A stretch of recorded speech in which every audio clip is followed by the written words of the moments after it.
നമസ്കാരം. കലയിലൂടെ ക്രിസ്തീയ മൂല്യങ്ങൾ പകർന്നു കൊടുക്കുന്ന, നല്ല നല്ല ആശയങ്ങൾ പകർന്നു കൊടുക്കുന്ന നിരവധി പേരെ നമ്മുടെ സമൂഹത്തിൽ നമുക്ക് ചുറ്റും കാണാൻ സാധിക്കും. എന്നാൽ അവരിൽ തികച്ചും വ്യത്യസ്തയായിട്ടുള്ള ഒരു വ്യക്തിത്വത്തിന് ഉടമയാണ് doctor Lissy K Fernandez. Doctor Lissy K Fernandez നമുക്കറിയാം, നല്ലൊരു ഗാന രചയിതാവാണ്. ഒപ്പം ഈ അടുത്ത നാളുകളിൽ പുറത്തിറങ്ങിയ സ്വർഗം, ആഘോഷം പോലുള്ള സിനിമകളുടെ നിർമ്മാതാവ് കൂടിയാണ് doctor Lissy K Fernandez. Doctor Lissy K ഫെർണാണ്ടസിൻ്റെ ആ ഒരു ദൈവാനുഭവം എങ്ങനെയാണ് ഈ ഗാനങ്ങളിലൂടെയൊക്കെ മാഡം ഈ സുവിശേഷത്തിൻ്റെ മൂല്യങ്ങൾ ലോകത്തിന് പകർന്ന് കൊടുക്കുന്നത്, ആ ദൈവാനുഭവത്തിൻ്റെ ദൈവപരിപാലനയുടെ ആ ഒരു വഴികൾ നമുക്ക് ഡോക്ടർ ലിസി കെ ഫെർണാണ്ടസിൽ നമുക്ക് ചോദിച്ചറിയാം. ഡോക്ടർ ലിസി കെ ഫെർണാണ്ടസ്, ഒത്തിരി സ്നേഹത്തോടെ ഒരു പ്രോഗ്രാമിലേക്ക് സ്വാഗതം ചെയ്യുകയാണ്. പ്രത്യേകിച്ച് ഞാൻ മനസ്സിലാക്കുന്നു നല്ലൊരു ഗാന രചയിതാവാണ്, ഒപ്പം തന്നെ സിനിമകളുടെ ഒരു നിർമ്മാതാവ് കൂടിയാണ്, സ്വർഗം, ആഘോഷം പോലുള്ള സിനിമകളുടെ നിർമ്മാതാവ്. അപ്പോൾ ആദ്യമേ തന്നെ മറ്റ് വിശേഷങ്ങളിലേക്ക് കിടക്കുന്നതിന് മുമ്പ് ഈ ഗാന രചന, ആ ഒരു മേഖലയിലേക്ക് കടന്നു വരാനുള്ളൊരു സാഹചര്യം ഒന്ന് പങ്കുവയ്ക്കാം. തീർച്ചയായിട്ടും, താങ്ക് യു. ഞാൻ ആദ്യമായിട്ട് എനിക്ക് തോന്നുന്നൊരു പാട്ട് എഴുതിയത് അൽഫോൻസ കോളേജിൽ പഠിക്കുമ്പോൾ അൽഫോൻസാമ്മയെ പറ്റിയായിരുന്നു. അത് അന്ന് നമ്മുടെ മനസ്സിൽ വരുന്ന വിശുദ്ധിയായ അൽഫോൻസാമ്മയെ ഞങ്ങൾക്ക് വേണ്ടി പ്രാർത്ഥിക്കണം എന്നൊക്കെ പറഞ്ഞ് ഞാൻ എഴുതി. അന്ന് വാഴ്ത്തപ്പെട്ടവളാണ്, പിന്നീട് വിശുദ്ധിയാകുന്നത്. അപ്പൊ എന്നോട് സിസ്റ്റേഴ്സ് പറഞ്ഞു, മോനെ വിശുദ്ധയായില്ല, വാഴ്ത്തപ്പെട്ടവളാണ്, അപ്പൊ നമ്മൾ അതിനുവേണ്ടി പ്രാർത്ഥിക്കണമെന്ന് പറഞ്ഞു. അപ്പൊ അന്ന് എഴുതിയ ആ ഈരടികൾ 10 വയസ്സ് തുടങ്ങി നീലൂർ എന്ന് പറഞ്ഞ ഗ്രാമത്തിൽ ദേവാലയ ശുശ്രൂഷയിൽ പോയ വഴികള്, പിന്നെ ഞങ്ങളെ സംബന്ധിച്ച് ഞങ്ങളുടെ ഒരു 4-5 തലമുറ ചേട്ടനന്മാരുടെ മക്കളും വല്യപ്പന്റെ അനിയന്മാരും ഒക്കെ ദേവാലയ ശുശ്രൂഷയുടെ ഗാനങ്ങൾ എഴുതുന്നവരും ട്യൂൺ ചെയ്യുന്നവരും അത് പാടുന്നവരും ഹാർമോണിയം വായിക്കുന്നവരും ഇൻസ്ട്രുമെന്റൽ മ്യൂസിക്കുകാരും ഒക്കെയാണ്. ഞങ്ങൾ ജനിച്ചപ്പോൾ തുടങ്ങി കാണുന്നത് ഈ ദേവാലയത്തോട് ചേർന്ന് നിൽക്കുന്ന ശുശ്രൂഷകളും ഗാന ശുശ്രൂഷകളുമാണ്. അവിടുന്നാണ് ഒരു പരിധി വരെ നമ്മുടെ ആശയങ്ങൾ. ഏഴുമുട്ടം ധ്യാന കേന്ദ്രത്തിലായിരുന്നു ഞാൻ വർഷങ്ങളോളം. അപ്പൊ നമ്മൾ ചില സമയത്തൊക്കെ ധ്യാന സമയങ്ങളിൽ ഈ പാട്ടുകൾ ഓരോ വ്യക്തികളെയും മാനസാന്തരപ്പെടുത്തുന്നത് ഞാൻ ജീവിതത്തിൽ ഒത്തിരി കണ്ടിട്ടുണ്ട്. അവർ കരഞ്ഞുകൊണ്ട് വരുമ്പോൾ ഭയപ്പെടേണ്ട, ഞാൻ നിന്റെ ദൈവമല്ലേ എന്നുള്ള പാട്ടൊന്ന് പാടുമ്പോൾ, ബേബി ജോണിന്റെ പാട്ട് അത് പാടുമ്പോൾ അവർ കരഞ്ഞ് അവരുടെ വേദനകളൊക്കെ ദൈവത്തിനും സമർപ്പിച്ച് അവര് സൗഖ്യപ്പെട്ട് തിരിച്ചു കൊണ്ട് കാണാറുണ്ട്. അപ്പൊ അല്ലെങ്കിൽ കാലപ്രവാഹത്തിന് മുന്നേ നിന്നെ അറിയുന്ന ദൈവം ഞാനാണ്, അല്ലെങ്കിൽ മുൾമുടി അണിഞ്ഞുകൊണ്ട് ഈശോ സഹനത്തിന്റെ വഴിയിലൂടെ പോകുമ്പോൾ ഇത് കൊടുക്കുന്ന സൗഖ്യം. അപ്പോൾ സംഗീതത്തിന്റെ സൗഖ്യ ശക്തിയെ ഏറ്റവും വലിയ കലാകാരൻ ദൈവമാണല്ലോ. അപ്പൊ അതിന്റെ ഒരു കൊച്ചു കഴിവല്ല നമുക്ക് തരാം. അപ്പൊ ആ കഴിവുകളെ ദൈവം എങ്ങനെ തന്നു എന്ന് ഓർക്കുമ്പോൾ ട്യൂൺ ചെയ്യാനും രചനകൾക്കും ഒക്കെ ഞങ്ങൾ സമയം കണ്ടെത്തുകയാണ്. അപ്പൊ അതായത് നമ്മളെ ദൈവം അനുഗ്രഹിച്ചല്ലോ. ഉദാഹരണം പറഞ്ഞു കഴിഞ്ഞാൽ ദേവസഹായം വിശുദ്ധരാ സമയത്ത് ബേബി ജോണും ഞാനും കൂടെ അദ്ദേഹത്തിന്റെ മരിച്ച സ്ഥലത്തും അടക്കിയ സ്ഥലത്തൊക്കെ പോയി. ഞങ്ങളൊരു ടീം ഉണ്ടായിരുന്നു, ജില്ലയിൽ. ഞങ്ങൾ അവിടെ നിന്ന് പ്രാർത്ഥിക്കുമ്പോൾ ഞങ്ങൾക്ക് കിട്ടുന്ന ഒരു സന്ദേശം തന്നെ, കലയിലൂടെ അനേകം ദൈവം നിങ്ങളെ അനുഗ്രഹിച്ചു, ഇനിയും നിങ്ങൾ അനേകം കാര്യങ്ങൾ ചെയ്യണം. അവിടെ നിന്നാണ് ആദ്യമായിട്ട് സിനിമ എന്ന് പറഞ്ഞൊരു ചിന്ത പോലും വരുന്നത്. ആ പ്രാർത്ഥനാ സമയത്താണ്.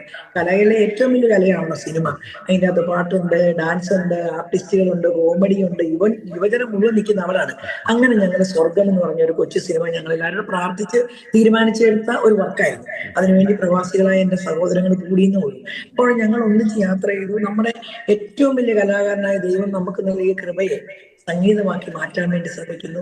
അപ്പോൾ നമ്മുടെ മനസ്സിൽ ഉദാഹരണം പറഞ്ഞാൽ ദേവസായം വിശുദ്ധനാകുമ്പോൾ നമ്മുടെ മനസ്സിൽ അവിടെ ചെന്നു, കണ്ടു, കാറ്റാടി മല കണ്ടു. അതിൻ്റെ അത് ഞങ്ങള് എഴുതിയത് കാറ്റാടി മലയിൽ കാറ്റേറ്റു പാടി കർത്താവിൻ സങ്കീർത്തനം എന്ന് പറഞ്ഞൊക്കെയാണ് തുടങ്ങുന്നത്. അപ്പം നമ്മുടെ മനസ്സിലേക്ക് വരുന്ന ലിറിക്കാണ്.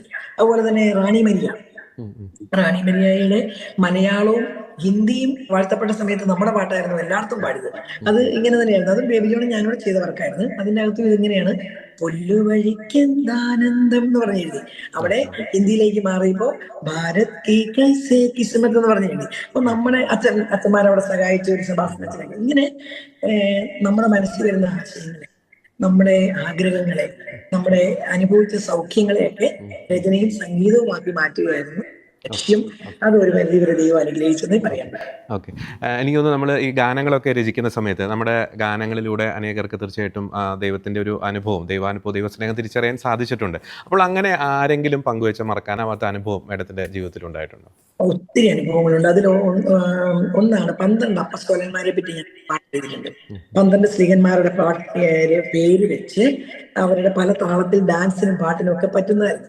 അപ്പോൾ ഒരു ചേച്ചിയുടെ അനുഭവം, അവരൊരു ആക്സിഡന്റിൽ പെടുകയായിരുന്നു. എന്ന് പറഞ്ഞു. ആ സമയത്ത് ഈ പാട്ട് ഇങ്ങനെ വണ്ടിയിൽ ഇങ്ങനെ കേട്ടോണ്ട് പോവാന്ന് പറഞ്ഞു. അപ്പം അവരെന്നോട് പറഞ്ഞൊരു അനുഭവം ദുബായിൽ നിന്നാണ്. അപ്പൊ ഞങ്ങളെല്ലാം ആ വണ്ടിയിലുണ്ട്. അപ്പൊ വണ്ടി പോയി ഇടിച്ചു കഴിഞ്ഞു. പക്ഷേ അത്ഭുതകരമായ ഒരു രക്ഷപ്പെടിയിലായിരുന്നു. വണ്ടിക്ക് ഒത്തിരി ഇതൊക്കെ പറ്റി, ബട്ട് ഇവർക്കൊന്നും പറ്റും. എന്നിട്ട് ഞങ്ങൾ കണ്ട ഒരു രംഗമായിട്ട് അവരെല്ലാം ഒരുപോലെ ഷെയർ ചെയ്തു. ഒരാൾക്ക് അനുഭവം തോന്നുന്നെങ്കിൽ നമ്മുടെ തോന്നലാന്ന് ഓർക്കാം. പക്ഷേ ഞങ്ങൾ 2-3 പേര് ഒരേ സമയത്ത് കാണുന്ന ഒരു സന്ദേശം ഇതായിരുന്നു. അപ്പസ്തോലന്മാര് 12 പേരും ഇവരെ ഇങ്ങനെ പൊതിഞ്ഞു പിടിക്കുന്ന അനുഭവം. ആ പാട്ട് ഭയങ്കര ദൈവം എന്താ പറയാ ഹൃദയത്തിൽ ചേർത്ത് വെച്ചൊരു പാട്ടായിരുന്നു. ആ 12 അപ്പസ്തോലന്മാരും രക്തസാക്ഷിത്വത്തിന്റെ വിലയാണല്ലോ നമ്മുടെ സഭ. അപ്പം നമ്മളെ ഇങ്ങനെ പൊതിയുന്ന അനുഭവം. അതുപോലെ റാണി മെരിയായുടെ പാട്ട് ഇതുപോലെ തന്നെയാണ്. റാണി മെരിയ രക്തസാക്ഷിയാണല്ലോ ആദ്യത്തെ. അപ്പോ ആ സമയത്തും എന്നോട് പലരും പറഞ്ഞു, സുവിശേഷത്തിന് വേണ്ടി രക്തം ചിന്തുന്നില്ലെങ്കിലും പലപ്പോഴും രക്തം ചിന്താതെ ചിന്തുന്നുണ്ട് ചേച്ചി, ഈ സമയത്ത് ഈ പാട്ട് വരുമ്പോൾ ഞങ്ങൾക്ക് കിട്ടുന്ന ഒരു ധൈര്യമുണ്ടെന്ന് പറഞ്ഞു. അതുപോലെ തന്നെ കെസ്റ്റർ പാടിയ നിന്നെ വീണ്ടെടുക്കുവാൻ യേശു ക്രൂശിൽ എറിയുന്ന ഒരു പാട്ടുണ്ട്. പീഡാനുഭവത്തിന്റെ പാട്ടാണ് അത്. കെസ്റ്റർ തന്നെ പല വട്ടം പാടിയിട്ടാണ് അത് പൂർത്തീകരിച്ചത്. കണ്ണ് നിറഞ്ഞ് പാടാൻ പറ്റാത്ത, അതായത് ഭൂമി തേങ്ങി സൂര്യനെങ്ങോ മറഞ്ഞുപോയി എന്ന് പറഞ്ഞൊരു ലൈനുണ്ട്. അദ്ദേഹം തന്നെ 2-3 വട്ടം കൊണ്ട് ആ പാട്ട് പാടിയത്. കാരണം അദ്ദേഹത്തിന്റെ മനസ്സിൽ കണ്ണ് നിറഞ്ഞത്. പലരും എന്നോട് പറഞ്ഞു, ചേച്ചി ആ പാട്ട് കേട്ടപ്പോൾ ഉണ്ടായ മാനസാന്തരത്തെ വരെ എന്നോട് പറഞ്ഞിട്ടുണ്ട്. ചേച്ചി ഇങ്ങനെ ഞങ്ങളുടെ മനസ്സിലേക്ക് ഈശോയുടെ പീഡാനുഭവം ഓർത്തപ്പോൾ ഞങ്ങൾ കരഞ്ഞുപോയി എന്നൊക്കെ പറഞ്ഞു. അതുപോലെ തന്നെ ഓസ്ട്രേലിയയിൽ എൻ്റെ 2 സുഹൃത്തുക്കൾ എന്നോട് പറഞ്ഞു, കുർബാനയുടെ തുടക്കം പാട്ടുകൾ ചിലത്, അതുപോലെ വിശുദ്ധരാക്കുന്ന പാട്ട്, അതിന്റെയൊക്കെ പാട്ടുകൾ പലതും പറഞ്ഞിട്ട് എന്നോട് പറഞ്ഞു. പിന്നെ അതിനേക്കാളൊക്കെ ഉപരി 91 സങ്കീർത്തനം, നമ്മളെ ലോകം അറിയപ്പെട്ടത് തന്നെ 91 സങ്കീർത്തനമാണല്ലോ. പൈസ ഇല്ലാത്തതുകൊണ്ട് മകനെ കൊണ്ട് പാടിച്ചൊരു പാട്ടായിരുന്നു, വലിയ പാട്ടുകാർക്ക് കൊടുക്കെ. പക്ഷെ അത് ലോകം മുഴുവൻ ഏറ്റുപാടി. എന്നിട്ട് ആ കൊറോണ സമയത്തൊക്കെ നിങ്ങൾക്ക് പോലും നോക്കിയ കമന്റ് മനസ്സിലാവും, ഞങ്ങള് കൊറോണ സമയത്ത് ദൈവം ഞങ്ങളെ പിടിച്ചു നിർത്തിയത് ഈ പാട്ടാണ് ഞങ്ങൾക്ക് ശക്തി തന്നെ. അപ്പം ആയിരക്കണക്കിന് ഹിന്ദു മുസ്ലിംസിന്റെ കമന്റ് അവിടെ കിടക്കുന്നത്. ക്രിസ്ത്യൻസിന് പിന്നെ ഓക്കെ സങ്കീർത്തനത്തിന് ശക്തി അറിയാം, പക്ഷെ മറ്റു മതങ്ങൾ പോലും ആ സമയത്ത് അവരെ ബലപ്പെടുത്തി എന്ന് പറയുമ്പോൾ ഉണ്ടാകുന്ന ഒരു സന്തോഷം, അതിന്റെ ഒരു അനുഭവം, അങ്ങനെ ഒത്തിരിയേറെ പാട്ടുണ്ട്. അതുപോലെ തന്നെ വേറൊരു അനുഭവമുണ്ട്, കരുണയുടെ ഒരു പാട്ട്. എനിക്ക് ഒരു കാസറ്റ് തീരാറായി. അത് കഴിഞ്ഞ് ഞാൻ ഇങ്ങനെ വീട്ടിൽ ഇങ്ങനെ ഇങ്ങനെ വെറുതെ ഒരു പ്രത്യേക ഒരു അനുഭവത്തിൽ കൂടെ കടന്നുപോയി. എന്നിട്ട് ദൈവം എനിക്ക് തരുന്ന ഒരു സന്ദേശം പോലെ എനിക്ക് തോന്നി, കരുണയുടെ ഒരു പാട്ടില്ല. അപ്പൊ ഞാന് കരുണയുള്ള ദൈവം, കരുണ കാട്ടും ദൈവം, കരുണ മാത്രം കരളിനുള്ളിൽ കരുതി വെച്ച ദൈവം എന്ന് എഴുതി. ഇതിന് നല്ലൊരു കോറസ് എനിക്ക് ട്യൂണ് കിട്ടി, മറക്കരുതേ, നല്ലൊരു ട്യൂണാണ്. അത് കിട്ടിക്കഴിഞ്ഞു ഞാനത് പെട്ടെന്ന്, അതും ഇതുപോലെയാ പാട്ടൊക്കെ പെട്ടെന്ന് വരുമ്പം വീട്ടിൽ ഇരിക്കുന്ന ആളെ കൊണ്ട് പാടിക്കും. കൊച്ചു പാട്ടായതുകൊണ്ട് അതും മകനെ കൊണ്ട് പാടിച്ചു, സ്ഥാനെ കൊണ്ട്. ആ വർഷം കരുണയുടെ വർഷമായി മാർപ്പാപ്പ പ്രഖ്യാപിച്ചു. എന്നിട്ട് നമ്മുടെ പാട്ട് സർവ്വ സ്ഥലത്തും കരുണയുള്ള ദൈവം പാടുമ്പം, ദൈവമേ ഇതിനു വേണ്ടിയായിരുന്നല്ലോ ദൈവം ചെയ്യിച്ചു. അത് ചിലപ്പോൾ നമ്മൾ കൊച്ചു പൈസയൊക്കെ മതി, എന്നാൽ പോലും നമ്മൾ അത് സ്ട്രഗിൾ ചെയ്തായി പൈസയൊക്കെ ഉണ്ടാക്കുന്നത്. അപ്പൊ നമ്മൾ ഓർത്ത്, ദൈവമേ ഇത് ദൈവം എന്തിനു വേണ്ടി ചെയ്ത്? ആ പറഞ്ഞ വേർഡ്സ് മുഴുവൻ മാർപ്പാപ്പ ഡിക്ലെയർ ചെയ്ത വേർഡ്സ് മുഴുവൻ 6 മാസം മുമ്പ് നമ്മുടെ പാട്ടിലുണ്ട്. അത് കഴിഞ്ഞ് ഇറങ്ങുന്നെങ്കിൽ ഓർക്കാൻ നമ്മുടെ ബുദ്ധി കൊണ്ടാണ്. 6 മാസം മുമ്പ് പാട്ടിറങ്ങിയിട്ട് ഞാൻ എഴുതി, അനാഥരെയും വിധവകളെയും മറക്കരുത്, അഭയമേകി സംരക്ഷിക്കാൻ മറക്കരുത് എന്നൊക്കെ പറഞ്ഞു കഴിഞ്ഞാൽ ആ സാധനം എല്ലാം മാർപ്പാപ്പ കരുണയുടെ വർഷം പ്രഖ്യാപിച്ചു. ഇപ്പം നമ്മൾ മനസ്സിലാക്കുന്നത് സാർവത്രിക സഭയുടെ നന്മകളെയാണ്. അവിടെ ഇരുന്ന് മാർപ്പാപ്പായിലൂടെ ദൈവം സംസാരിക്കുമ്പോൾ ഇവിടെ ഇരിക്കുന്ന ഏതെങ്കിലും കുടിലിൽ ഇരിക്കുന്ന വ്യക്തിയിലൂടെയും ദൈവം സംസാരിക്കും. അതാണ് അന്നൊക്കെ എനിക്ക് മനസ്സിലായ ചില പോയിന്റുകൾ. ഓക്കെ, എനിക്ക് തോന്നുന്നു മേഡത്തിന്റെ പാട്ടുകളുടെ ഒരു സ്ഥിരം ആ ഒരു പാറ്റേണിൽ നിന്ന് വളരെ വ്യത്യസ്തമായിട്ടുള്ള പാട്ടാണ് ഏറ്റവും ഒടുവിൽ ഇറങ്ങിയിരിക്കുന്നത്. നമുക്ക് ബത്ലഹേമിലെ തൂമഞ്ഞ രാവിലെ, അതിനു മുമ്പ് ഇറങ്ങിയ സ്വർഗം സിനിമയിലെ ആ സ്വർഗ ചൈതന്യമേ എന്നുള്ള പാട്ട് ഒരു പാറ്റേണിൽ തന്നെയാണ് പോകുന്നത്. അപ്പോൾ എന്തുകൊണ്ടാണ് ഒരു പാറ്റേൺ മാറ്റിപ്പിടിക്കാനിടയായത്? എനിക്ക് തോന്നുന്നു ഇത്തവണത്തെ ക്രിസ്മസിലെ ഈ കരോൾ സംഘങ്ങൾക്കിടെ ഏറ്റവും കൂടുതൽ ഹിറ്റായിട്ടുള്ളൊരു ഗാനം കൂടിയാണ് അത്. അപ്പോൾ ആ പാട്ട് രചിക്കാനിടയായിട്ടുള്ളൊരു സാഹചര്യം, ആ അനുഭവം ഒന്ന് പങ്കുവയ്ക്കാം. തീർച്ചയായിട്ടും അത് നമ്മൾ ഇപ്പോഴത്തെ ട്രെൻഡ് നമ്മൾ മനസ്സിലാക്കാൻ തുടങ്ങി. നമുക്ക് മെലഡി കേൾക്കുന്നത് ഒരു 30 വയസ്സിന് മുകളിലുള്ളവരും അല്ലെങ്കിൽ അത്രയും മ്യൂസിക്കിനോട് ഇഷ്ടപ്പെടുന്നതായ തലമുറയൊക്കെയാണ് മെലഡിയോട് പെട്ടെന്ന് ഇഷ്ടം വരിക. പിന്നെ മെലഡി ഹിറ്റായാൽ പിന്നെ ഏറ്റെടുക്കും കേട്ടോ, പക്ഷെ അത് ഹിറ്റാക്കിക്കൊണ്ട് പറഞ്ഞാൽ ഇച്ചിരി പണിയാണ്. അതേസമയത്ത് ഒരു സ്പീഡ് ട്രാക്ക് പാട്ടുകൾക്ക് പിള്ളേരൊക്കെ പെട്ടെന്ന് അട്രാക്റ്റീവ് ആവുകയും അവർ റീൽ ചെയ്യുകയും അവരത് ഏറ്റെടുക്കുകയൊക്കെ ചെയ്യുന്നു. നമ്മളിപ്പോ പലപ്പോഴും ഇപ്പൊ തമിഴ് ഗാനങ്ങളും ഹിന്ദി ഗാനങ്ങളൊക്കെ സ്പീഡ് കയറി ഇഷ്ടപ്പെടുന്നത് എന്തുകൊണ്ടാണ്? അപ്പൊ നമുക്ക് തന്നെ മനസ്സിലായി, കൊച്ചുങ്ങളെയും കൂടെ ഇഷ്ടപ്പെടുത്തണം, അവരും കൂടെ ഇതൊന്ന് പെട്ടെന്ന് തന്നെ ഏറ്റെടുക്കണം. പയ്യെ മെലഡി ഏറ്റെടുക്കും കേട്ടോ, മെലഡിയുടെ നിലനിൽപ്പ് ഒന്നിനുമില്ല. പക്ഷേ നമ്മുടെ ക്രിസ്മസിനാകെ നവംബർ മാസത്തിലാണ് ഞങ്ങൾ പാട്ടിറക്കുന്നത്. അപ്പൊ ഈ പാട്ട് ജനങ്ങൾ പെട്ടെന്ന് ക്രിസ്മസിന് പാടണം എന്ന് ആഗ്രഹിക്കുകയും പ്രാർത്ഥിക്കുകയും ചെയ്തുകൊണ്ട് സ്റ്റീഫൻ ദേവസിയുടെ ഒരു ട്യൂണിൽ ഒരു സ്പീഡ് ട്രാക്കിൽ വേണമെന്ന് പറയും. അതിന്റെ ട്യൂണിന്റെ ഒരു ഐഡിയ നമ്മൾ കൊടുക്കുകയും ചെയ്തപ്പോൾ സ്റ്റീഫൻ ഇട്ട ഒരു ട്യൂണാണ്. ആ ട്യൂണില് സത്യം പറഞ്ഞ ഷൂട്ടിംഗ് സമയത്തിന്റെ സർവ്വ റിസ്കുകളുടെ ഇടയ്ക്ക് ദൈവത്തോട് പ്രാർത്ഥിച്ച് ചെയ്ത് നമുക്ക് വലിയ ആഗ്രഹമുണ്ടല്ലോ, നമ്മൾ 35 കൊല്ലത്തിന് മുകളിലായി ദേവാലയത്തിലെ ഗാനങ്ങൾ ചെയ്യുന്നു. അപ്പൊ സിനിമയിൽ നമ്മുടെ പാട്ട് വരുമ്പോൾ എല്ലാ മേഖലയിലേക്കും ആ പാട്ട് പോകും. അപ്പൊ നമുക്ക് ദൈവമേ എനിക്ക് അതിന് പറ്റിയ ഒരു ലിറിക്ക് വരണമെന്ന് പ്രാർത്ഥിക്കാൻ മാത്രമേ നമുക്ക് അന്നേരമൊക്കെ പറ്റൂ. കാരണം എത്ര റിസ്ക് ഉണ്ട്, 500 പേരെയും കൊണ്ടാണ് യാത്ര ചെയ്യുന്ന ഷൂട്ടിങ്. അതിനിടയ്ക്ക് ഇരുന്ന് അവിടെ ഇരുന്ന് തന്നെ എഴുതിയ രചനയാണത്. അപ്പൊ ദൈവം പറഞ്ഞു തന്നെ ലൈനം അത് കൂട്ടിയാൽ മതി. അവിടെ ഒരു സ്പീഡ് ട്രാക്കുകൾ വന്നപ്പം എനിക്ക് തോന്നുന്നു 400 മുകളിൽ റീലുകൾ തന്നെ മത്സരിക്കാൻ തന്നിട്ടുണ്ട്. അത്രയും ജനം ഏറ്റെടുത്തു എന്നുള്ളതാണ് അതിൻ്റെ അകത്തെ അത്ഭുതം. ആനന്ദഗീതങ്ങൾ കേൾക്കുന്ന വാനിൽ ധനുമാസക്കുളിരിൻ പൊൻപ്രഭയിൽ കാലിക്കൂട്ടിൽ ഉണ്ണീശോ പിറന്നുവല്ലോ.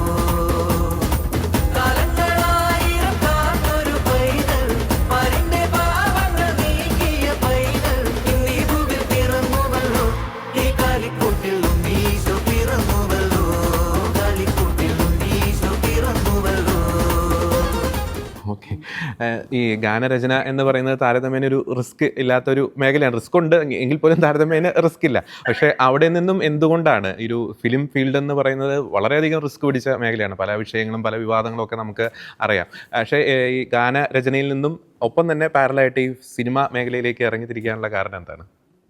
ആ ചോദ്യം പ്രസക്തം. അതായത് ഞാൻ വചന പ്രഘോഷണവും പാട്ടും മാത്രമേ ഞാൻ ചെയ്തിട്ടുള്ളൂ. അവിടെ നിന്നാണ് സിനിമാ മേഖല എന്ന് പറയുന്ന സംഭവം. അതായത് ഒരു കാര്യം നിങ്ങൾ തന്നെ ഓർപ്പിക്കുക, യുവജനങ്ങൾ മുഴുവൻ നിൽക്കുന്നത് ഈ കലാരംഗത്ത്. അവര് സിനിമ കാണാതിരിക്കുന്നില്ല. ഒരു 50 കഴിഞ്ഞൊരു വേണേ കണ്ടു, വേണ്ടില്ല കണ്ടില്ല, അവർക്ക് ഇഷ്ടപ്പെട്ട കണ്ടെന്നുള്ളതാണ്. പക്ഷെ യൂത്തിനെ നമ്മളൊന്ന് ഒരു മിനിറ്റ് ചിന്തിച്ചു നോക്കൂ. ഒരു പടം ഇറങ്ങുന്നുണ്ടെന്ന് കണ്ടു കഴിഞ്ഞാൽ അവർ 5 മണി രാവിലെ വേണമെങ്കിൽ അവരിറങ്ങി ഈ സിനിമ കാണും. അവർ ബുക്ക് ചെയ്യുന്നതൊക്കെ 5 മണിക്കാ, മോർണിംഗ് 5 AM ബുക്ക് ചെയ്യുന്ന സിനിമകളെ നമ്മൾ കണ്ടിട്ടുണ്ട്. അപ്പൊ അതിന്റെ അർത്ഥം അവർക്ക് കലാരംഗത്ത് അവർക്ക് ആവശ്യമുണ്ട്. പിള്ളേർക്ക് ഡാൻസ് ആവശ്യമുണ്ട്, പിള്ളേർക്ക് പാട്ട് ആവശ്യമുണ്ട്, പിള്ളേർ സിനിമ കാണാൻ പോകും. നമ്മൾ പ്രാർത്ഥിക്കുന്ന അല്ലെങ്കിൽ നമ്മൾ ഒരു 50 വയസ്സിന് മുകളിലുള്ളവർ വേണം ചിന്തിച്ചിട്ട് സിനിമയ്ക്ക് പോകും. ഈ സിനിമ ഞാൻ കാണണോ വേണ്ടയോ എന്നൊക്കെ നമ്മൾ ആലോചിക്കും. പക്ഷെ പിള്ളേർക്ക് അതല്ല, അവർക്ക് സിനിമ കണ്ടേ പറ്റും, അവർ കണ്ടിരിക്കും. അവർ നമ്മളാണെങ്കിൽ ഇപ്പൊ കോളേജ് കട്ട് ചെയ്തൊക്കെ പോകുന്ന ഒരു കാലം പണ്ടൊക്കെ നമ്മൾ മനുഷ്യർക്കുണ്ടല്ലോ. അപ്പൊ ആ മേഖലയിൽ നമുക്ക് നല്ല ഉദ്ദേശത്തോടും ജനറലായി എല്ലാവരെയും സ്വീകരിക്കുന്ന രീതിയിൽ നല്ല ആശയങ്ങൾ, അതായിരുന്നു നമ്മുടെ ലക്ഷ്യം. അതിനുവേണ്ടിയാണ് നമ്മൾ സിനിമയ്ക്ക് ഇറങ്ങിയത്. നമുക്ക് പൈസ ഉണ്ടാക്കി മിച്ചം വെച്ചിട്ടോ സിനിമാക്കാരായിട്ടോ ഒന്നുമല്ല. പ്രവാസികളായ നമ്മുടെ സഹോദരങ്ങൾ ജോലി ചെയ്ത പൈസ സ്വരുക്കൂട്ടിയത് കുറേശ്ശെ സംഘടിപ്പിച്ചാൽ നമ്മൾ ഈ സിനിമ രണ്ടും ചെയ്തു. സ്വർഗം എന്ന് പറഞ്ഞ സിനിമ ഏകദേശം 15 പേരായിരുന്നു എന്റെ പ്രൊഡ്യൂസർമാർ തന്നെ. അപ്പൊ അവർ അത്രയും പേരുടെ കൂടെയാണ് ഞാൻ യാത്ര ചെയ്ത്. ഞാൻ അതിനെ ലീഡ് ചെയ്തതേ ഉള്ളൂ. അവിടെ നമ്മുടെ ലക്ഷ്യം എന്നായിരുന്നു, കൊച്ചു 2 കുടുംബങ്ങളുടെ കഥ പറയും. അത് നന്നായിട്ട് പോലെ അവതരിപ്പിച്ച് നമ്മളത് ലോകത്തിന്റെ മുന്നിൽ എത്തിച്ചു. അതിന്റെ പാട്ട് ഇന്നും പള്ളിയിൽ കാണുന്നു, ആ സിനിമ ഇന്നും മനോരമ മാക്സിൽ കാണുന്നു, അല്ലെങ്കിൽ സൺനെക്സിൽ കാണുന്നു. നമ്മളുടെ മരണം കഴിഞ്ഞാലും ഇതൊക്കെ ഇവിടെ നിലനിൽക്കും. കലാരംഗത്തിന്റെ പ്രത്യേകത, ഇതിന് ഒത്തിരി പേർക്ക് അവസരം കൊടുക്കാം. പലരും സിനിമാ മേഖലയിൽ ഭയപ്പെട്ടിട്ട് ചില പെൺപിള്ളേരൊക്കെ പറയും സിനിമ ഇഷ്ടമാണ്, അഭിനയിക്കാൻ ഇഷ്ടമാണ്, പക്ഷെ പോകാൻ പേടിയാ പല പ്രശ്നം കേൾക്കുമ്പോൾ എന്ന് പറയും. അപ്പൊ നമ്മൾക്ക് ധൈര്യമായിട്ട് അവർക്ക് വരാം, അവർക്ക് അവസരം കൊടുക്കാം. അപ്പൊ അനേകർക്ക് അവസരം കൊടുക്കാവുന്ന ഏറ്റവും വലിയ കലാസൃഷ്ടിയായ പിള്ളേരെല്ലാം നിൽക്കുന്ന മേഖലയായ സിനിമയ്ക്ക് നമുക്ക് എന്ത് ചെയ്യും, അത് നമ്മുടെ സ്വപ്നമായിരുന്നു. അതിനുവേണ്ടി ഒരു സ്വർഗം ചെയ്യും. അതും ആദ്യത്തെ സിനിമ തന്നെ എത്ര അവാർഡുകൾ നമുക്ക് തന്നു, ഫിലിം ക്രിറ്റിക്സ് അവാർഡൊക്കെ നമുക്ക് നല്ല സന്ദേശത്തിനാണല്ലോ. അത് വെറുതെ നമ്മൾ പറഞ്ഞാൽ കിട്ടുന്നതല്ലല്ലോ. അപ്പം നമ്മളെ ഗവൺമെന്റും അല്ലെങ്കിൽ ഇവിടുത്തെ സംവിധാനങ്ങളും ശ്രദ്ധിച്ചു എന്നുള്ളതാണ്. അതിന് തന്നെ ആദ്യം ദൈവത്തോട് നന്ദി പറയാം. ആദ്യത്തെ സിനിമയിൽ. രണ്ടാമത് ഇപ്പൊ ലഹരിക്കെതിരെയാണ് ആഘോഷം, യൂത്തിനെ തിരിച്ചു പിടിക്കുന്നതാണ്. സംഗീതവും ജീവിതവും ഒക്കെ ലഹരിയാക്കി മാറ്റാനാണ് നമ്മൾ ആഹ്വാനം ചെയ്യുന്ന പടത്തിലൂടെ. അതിനകത്തെ പാട്ടുകൾ നല്ല ഭംഗിയുള്ള പാട്ടുകളാണ്. ലഹരിക്കെതിരെയൊക്കെയുള്ള പാട്ടുണ്ട്. അതെല്ലാം യൂത്തും ക്യാമ്പസും ഒക്കെ ഏറ്റെടുക്കണമെന്ന് നമ്മൾ ആഗ്രഹിക്കുന്നേ. ഒരു 100 പിള്ളേർക്കെങ്കിലും തിരിച്ചു ചിന്തിക്കാൻ ഇടയിൽ വന്നാലും അവരുടെ കഴിവിനെ അവർ ലഹരിയാക്കി മാറ്റിയ പോലെ ഈ പെട്ടെന്നുണ്ടാകുന്ന സന്തോഷത്തിന് വേണ്ടി ഉപയോഗിക്കുന്ന ലഹരിക്ക് പകരം ജീവിതം മുഴുവൻ കുടുംബത്തോടും സമൂഹത്തോടും ചേർന്ന് സന്തോഷിക്കാവുന്ന ലഹരികൾ ഒത്തിരി ഉണ്ട്. അവർക്ക് നല്ല കഴിവുകളുണ്ട്. അപ്പൊ അതിനെയൊക്കെ വളർത്തിയെടുക്കാനും പിന്നെ ഈ ലോകത്തിലെ ഏറ്റവും വലിയ സ്ഥാനമോ പണമോ ഒന്നും അല്ലെന്നൊക്കെ കാണിക്കുന്ന പല സാധനങ്ങളാണ് സിനിമയിൽ ഞങ്ങൾ ഉൾപ്പെടുത്തിയിരിക്കുന്നത്. അപ്പൊ സിനിമാ മേഖല നമുക്ക് ആവശ്യമാണ് എന്നുള്ളതാണ് എന്റെ ഒരു ബോധ്യം. ഓക്കെ, തീർച്ചയായിട്ടും എല്ലാ ആശംസകളും ലിസി മാഡം. ഇതുപോലെ അനേകം പാട്ടുകൾ, ബത്ലഹേമിലെ തൂമഞ്ഞ്, ഇപ്പോൾ ആഘോഷ സിനിമയിലെ ആ ഒരു പാട്ട്, ഒപ്പം അതിനു മുമ്പ് അങ്ങ് ഇറക്കിയിട്ടുള്ള ഡിവോഷണലായിട്ടുള്ള ഒരു മെലഡി ഫോമിലുള്ള അനേകം ഗാനങ്ങളുണ്ട്. ഇത്തരം ഗാനങ്ങളിലൂടെ അനേകർക്ക് ദൈവസ്നേഹം പകർന്നു കൊടുക്കുവാൻ, ക്രിസ്തീയ സന്ദേശം പകർന്നു കൊടുക്കാൻ, ക്രിസ്തീയ മൂല്യങ്ങൾ പകർന്നു കൊടുക്കാൻ ഇനിയും അങ്ങേക്ക് സാധിക്കട്ടെ. ഒപ്പം തന്നെ നല്ല നല്ല കലാമൂല്യങ്ങളുള്ള നല്ല നല്ല ക്രിസ്തീയ സന്ദേശങ്ങൾ പകരുന്ന ഇനിയും നല്ല സിനിമകൾ ഇറക്കുവാൻ, അത് പ്രൊഡ്യൂസ് ചെയ്യുവാൻ അല്ലെങ്കിൽ സംവിധാനം ചെയ്യുവാൻ, തിരക്കഥ രചിക്കുവാൻ അങ്ങേക്ക് സാധിക്കട്ടെ എന്ന് പ്രത്യേകം പ്രാർത്ഥിക്കുന്നു. എല്ലാ ആശംസകളും. Thank you. Thank you very much. ടിവിയുടെ എല്ലാ പ്രവർത്തകർക്കും ബ്രദറിനും എൻ്റെ പ്രാർത്ഥനകളും ആശംസകളും. Thank you. Thank you.